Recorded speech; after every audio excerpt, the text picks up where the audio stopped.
Joao Felix was one of the best talents coming up in this new football generation. However, his time at Atletico Madrid didn't go as planned, and his career stalled big time. But now with Barcelona, Joao Felix is back to his best, showing the world what he can do. So, how exactly did Joao Felix bounce back? Well, let's take a look at the rise, fall, and rise again of Joao Felix. Joao Felix was born on November 10th, 1999, in the Portuguese city called Vizeh. As a kid, Joao was obsessed with football, with his family even joking that he could dribble a football before he could even talk. Additionally, when Felix was very young, he always had tons of footballs lying around throughout the entire house, just showing how obsessed he was with the sport at such a young age. Now, his love of dribbling as a kid only helped him in his career, because when he was 8 years old, Porto saw how good he was with the ball at his feet and offered Joao Felix the chance to join the Porto Academy, in which he said yes to. However, Joao's time at Porto wouldn't be smooth sailing, with him facing many challenges while playing for the academy. For starters, the journey from his house to Porto would take around 1.5 hours daily for training sessions on weekdays and even matches on the weekends. When he was 12, Felix had to move out of his parents' house to live near Porto's youth training grounds if he wanted to continue playing for the club. Although Joao agreed to the proposition, he was struggling to come to terms with it, with him even calling his family crying on the phone talking about how he wanted to come back. His father told him that he could drive all the way there and bring him back, but he would never take him back to Porto ever again. This helped Joao Felix open his eyes to reality, and hearing this from his father helped him make the decision to stay at Porto and to take football more seriously instead of trying to quit the sport he loved. Although Joao was doing just that, he was still facing a ton of challenges. The biggest one was his slight frame, with him being smaller than the other kids in his age group. Due to him being shorter and skinnier than his teammates, Felix was often not selected to be in the starting 11, and most of the time came off the bench during Porto games, despite his extraordinary talent on the ball. However, his lack of starting minutes started to get to Felix, and after 7 long years with Porto, Joao Felix made the decision to switch over to Porto's rivals, Benfica, in 2015. Now yes, he did backstab Porto, not gonna lie, but it's obvious that Joao was a big fan of Benfica since he was very young, so in my eyes, this was him going back to where he belonged. Anyways, Joao Felix opened up about this move, saying that he thought going to Benfica would be more beneficial in his career, since Benfica was a club that invested heavily in the academy teams, and not many academies have that good of an infrastructure compared to Benfica. It also seemed like Benfica were happy to have him, because one of the youth coaches there, Renato,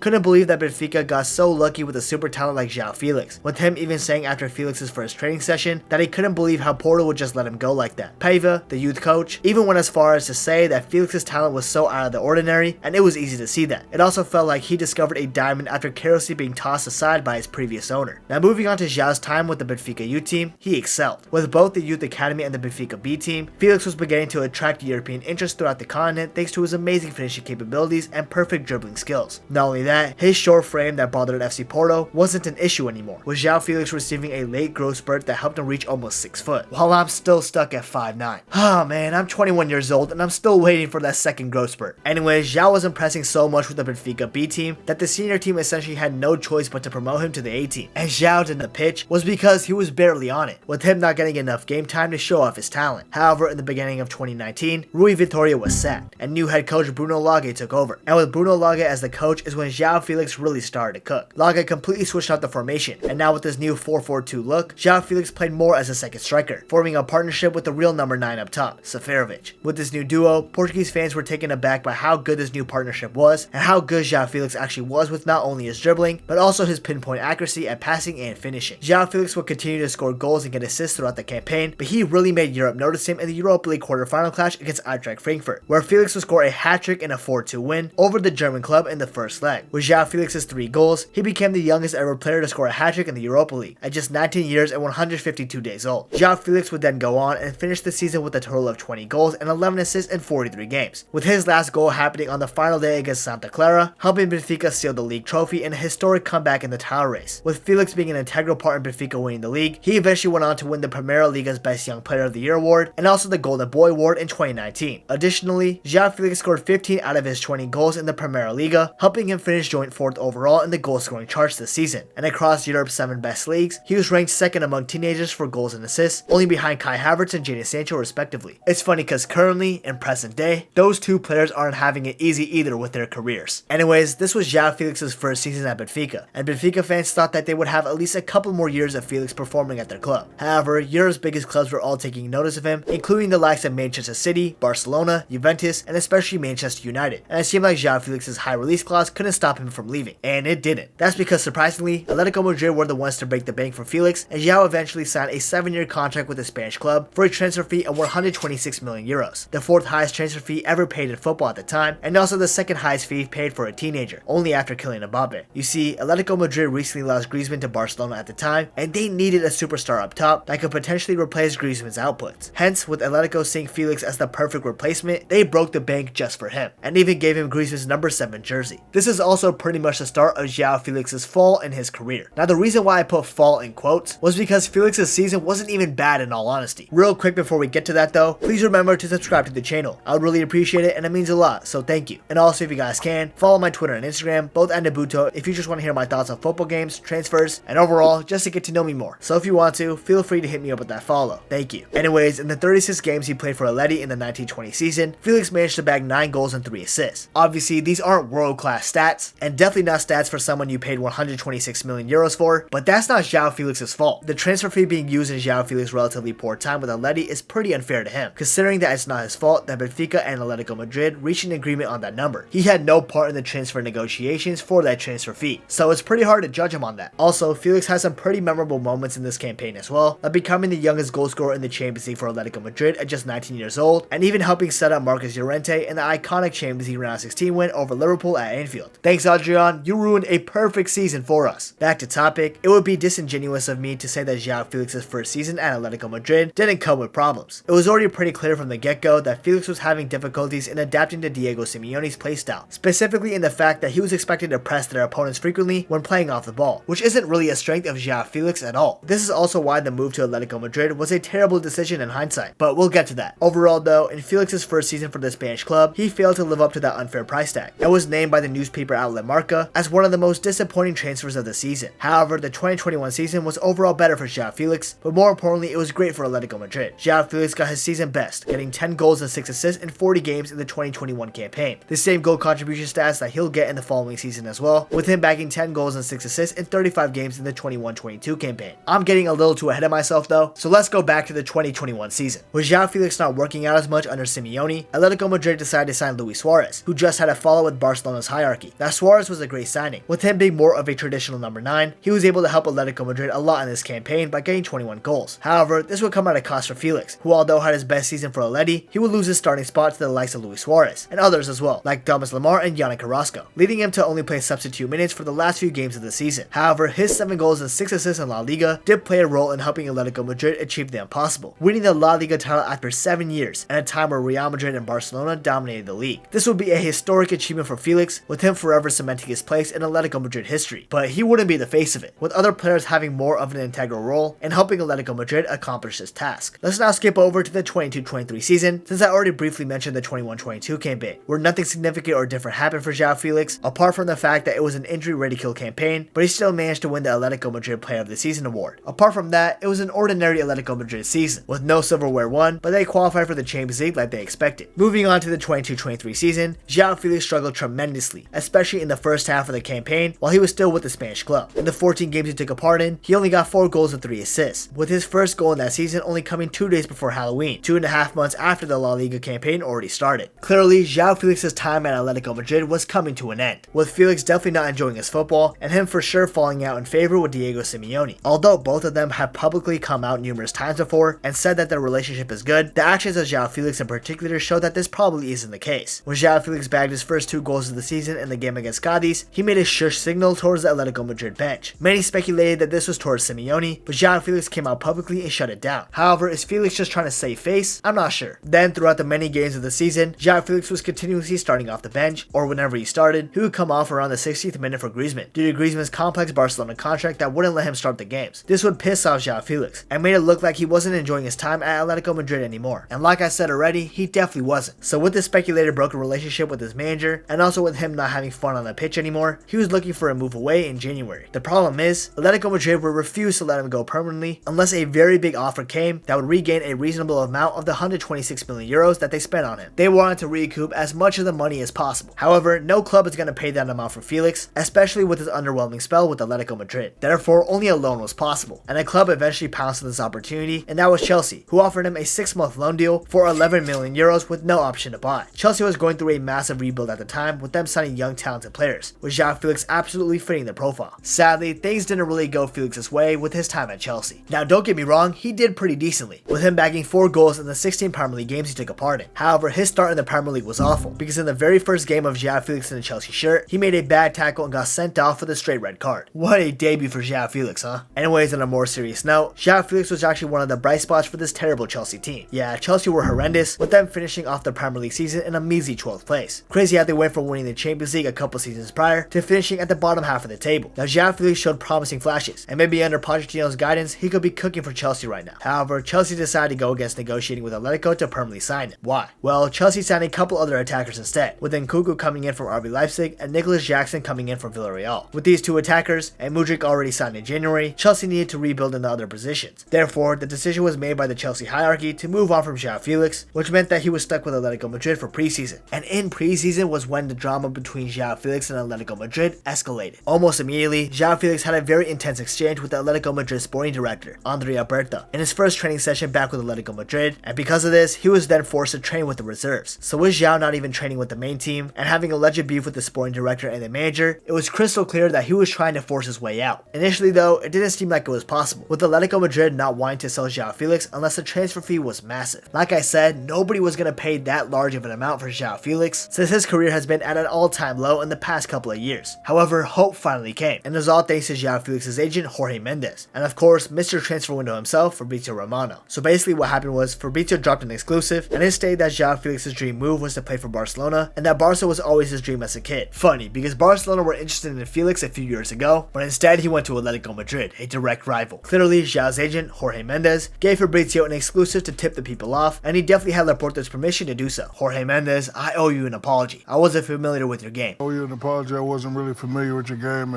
Anyways, this would obviously piss off the Atletico Madrid hierarchy, and this led to Joao Felix to get a total of 0 preseason minutes with the club, since he's basically twerking for his rivals. And then for the rest of the summer, it seemed like the Barcelona rumors would die down until deadline day arrived. That's when on the 1st of September, Barcelona signed the Portuguese duo of Joao Cancelo and Joao Felix on loan for the entirety of the 23-24 season, with Xavi finally giving the green light for the move, with Bernardo Silva and Neymar not being able to join the Catalonian club. Barca even agreed that they would cover 100% of his wages, and Joao even lowered his salary significantly just for him to play for Barcelona, since we all know that Barca are a broke club right now. Regardless of Barcelona's circumstances, securing Joao Felix's signature is when his career finally started to turn around. And thank goodness for that, because joining Atletico Madrid was a big mistake for Joao Felix's career. Anyways, in Joao Felix's first start for Barcelona, he opened the scoring in the 25th minute against Real Betis with a very good finish from a narrow angle. Additionally, in that game, he dictated the play and was definitely Barcelona's most influential player on the pitch. Swiftly moving on to the Champions League, Joao Felix got the start in the opener against Royal Antwerp, and his man of the match performance, consisting of 2 goals and 1 assist in a 5-0 win, was the reason Barcelona were off to a hot start in the Champions League, and quite possibly the favorites to win it all. Overall, in the 8 games Joao Felix has played for Barcelona so far, he has 3 goals and 3 assists. So yes, maybe his rise again part isn't here yet, but personally, I have no doubt that Joao Felix is only going to continue to kill it this season barring any injury. It seems like he's finally enjoying being back on the pitch again, and with him being one of the main men in this Barcelona squad, I'm sure he's going to do great things from now and for the rest of his career. If Barcelona sign him permanently, which I'm sure they will, because he's definitely not going back to Atletico Madrid. Anyways, if you guys enjoyed this video, please remember to subscribe to the channel. I would really appreciate it. Also, remember to follow my Instagram and my Twitter. The links are in my YouTube description. And also, if you want to learn more about a young star that's also struggling right now in his professional career, Kai Havertz, you definitely want to check out this video right here. You won't regret it.